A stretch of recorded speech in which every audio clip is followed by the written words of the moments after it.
What's good, YouTube? Slender Revolution X here, coming to you guys today with another installment of Why You No Play This. This segment is when I pretty much talk about underrated cards that I think should see a lot more play in the meta than they do.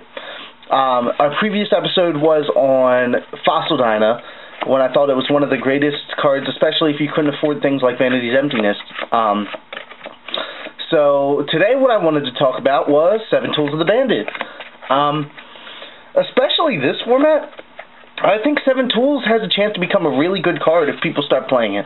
You know, with a grind format like this one is, we've seen grind decks top this format so far. You know, it's been things like Black Wings, it's been things like Fire Fist, it's been things like Evil Swarm, it's been things like, there's countless decks out there, Bujins, it's been things like, you know, Prophecies, and I think that 7 Tools can lend a hand to those decks in a lot of ways.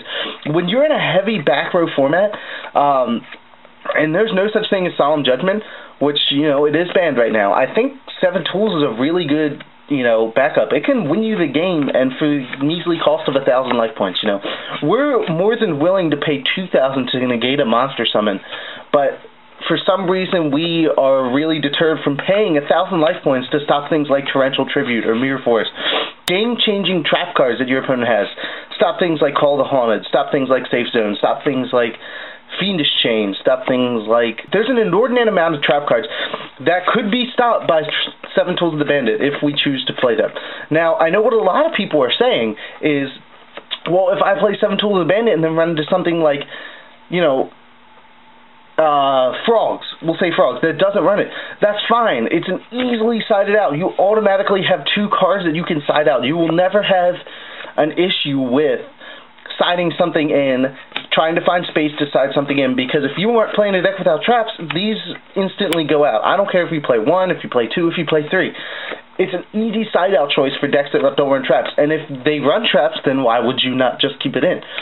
I would run them in Mermails, which sometimes run 3 traps, but all 3 of those traps are Abyss Sphere, and that's a pretty good card. So I wouldn't see the issue with that. So I think that people need to take another look at 7 Tools of the Bandit. I think it could become a really interesting tech card. I'm a little bummed out that we haven't seen much of it yet, but I think when the format sets itself out, it still has about a month to figure itself out. I think we may see a couple decks running this, and I think it's going to surprise some people, because it's one thing for me to say it, and it's another thing for it to be shown in a regional topping deck. So that has yet to be seen so far, this format, but keep your eyes out, guys. Please let me know if you like this video, if you like this segment. Give it a thumbs up. I'd love to hear from you guys. So if you have any comments on it, leave it in the comment section below. I'll be sure to get back to you. And as always, guys, remember, subscribe to join the revolution today. This is Slender Revolution X signing out, and I will see you guys next time. Take it easy.